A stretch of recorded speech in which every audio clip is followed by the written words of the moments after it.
danau, yaitu Danau Weekuri, dan itu juga punya panorama yang sungguh luar biasa. Namun itu berbentuk danau, dan ini adalah air terjun mini WE Kejura, Sumba Barat Daya.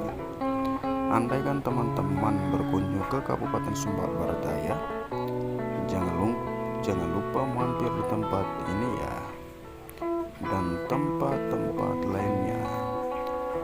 Ini layak untuk direkomendasikan teman-teman. Oke, selamat beraktivitas, sehat selalu teman-teman.